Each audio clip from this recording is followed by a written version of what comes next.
സമാനതകളില്ലാത്ത മനുഷ്യാവസ്ഥകളും അനുഭവങ്ങളുമാണ് കുറേ ദിവസങ്ങളായി വയനാട്ടിൽ നിന്ന് കേൾക്കുന്നത്. വെന്റിലേറ്ററിൽ കിടക്കുന്ന കുട്ടി ആരാണെന്നറിയാതെ ആശുപത്രി വരാന്തയിൽ കാവൽ നിന്ന അമ്മമാരാണ് ദീപയും ബിന്ദുവും.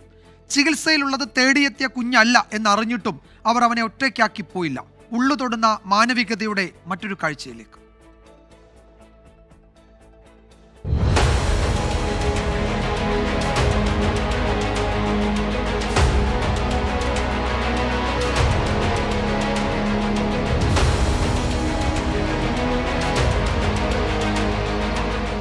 നാട് മലയിടത്തുനിന്ന് കേട്ടപ്പോൾ ദീപയും ബിന്ദുവും സഹോദരിയുടെ മകൾ സയനയെ വിളിച്ചു. ചൂരൽമല സ്കൂൾ റോഡിനടുത്ത് സയനയുടെയും അനീഷിന്റെയും വീട് അപ്പോഴേക്കും ഉരുളെടുത്തിരുന്നു. 3 മക്കളെയും അനീഷിന്റെ അമ്മയെയും കാണാതായി. പരുക്കേറ്റ സയനയുടെ ഭർത്താവ് അനീഷും ആശുപത്രിയിൽ. കാണാതായ 3 മക്കളിൽ 9 വയസ്സുകാരൻ അഭിനവിനെ പോലൊരു കുട്ടിയെ ജീവനോടെ കണ്ടെത്തിയെന്ന് സയനയുടെ സഹോദരൻ സൂരജിന് വിവരം ലഭിച്ചു. ഫസ്റ്റ് നോട്ടത്തിൽ എനിക്ക് കൊച്ചിനെ മനസ്സിലായില്ല. പിന്നെയും എല്ലാവർക്കും സംശയം നമ്മളെ കുട്ടിയാണോ. അപ്പൊ ഞാൻ ഒന്നും കൂടിയും പോയി നോക്കി. അപ്പൊ ചെക്കനെ കാലൊക്കെ ഇങ്ങനെ നോക്കി, ചേച്ചിന്റെ കാല് പോലെ തന്നെ. 2 കുട്ടീനും ബോഡി ലാംഗ്വേജ് സെയിമാ. പിന്നെ അവരുടെ ഫാമിലിയും നോക്കി, പിന്നെ സംശയം ഇങ്ങനെ നിൽക്കുക. ചെറിയമ്മമാരായ ദീപയും ബിന്ദുവും ആശുപത്രിയിലേക്ക്. വെന്റിലേറ്ററിൽ കഴിയുന്നത് അഭിനവാണെന്ന് അവർക്ക് ഉറപ്പുണ്ടായിരുന്നില്ല. എന്നിട്ടും ഇരുവരും കാവൽ നിന്നു.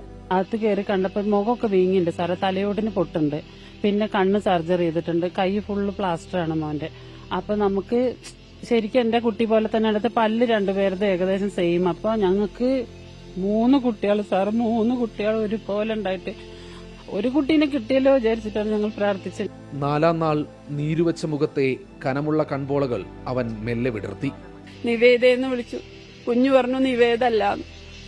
അപ്പോ നമ്മളാ പ്രതീക്ഷയും പോയി. ഞങ്ങളുടെ 3 കുട്ടികളും നഷ്ടപ്പെട്ടു. അഭിനവിന്റെ സഹപാഠി അവ്യക്തായിരുന്നു അത്. ദുരന്തത്തിൽ അവ്യക്തിന് അച്ഛൻ മഹേഷിനെയും അനിയത്തിയെയും അച്ഛന്റെ മാതാപിതാക്കളെയും നഷ്ടമായി. അമ്മ രമ്യ ഗുരുതരാവസ്ഥയിൽ വെന്റിലേറ്ററിലായിരുന്നു. ഒറ്റപ്പെട്ടുപോയ ആ കുഞ്ഞിനു വേണ്ടി ദീപയും ബിന്ദുവും വീണ്ടും കാവൽ നിന്നു. അവ്യക്തിന്റെ ബന്ധുക്കൾ എത്തും വരെ അമ്മമാരുടെ കരുതൽ.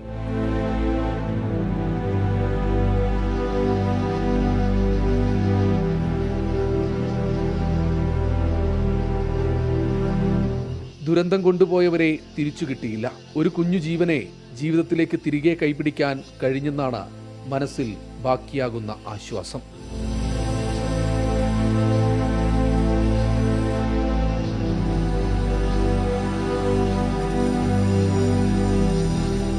VS മനീഷിനും രാജേഷ് നെയ്യാറിനുമൊപ്പം ശ്രീജിത് ശ്രീകുമാരൻ, ടീം 24 വയനാട്.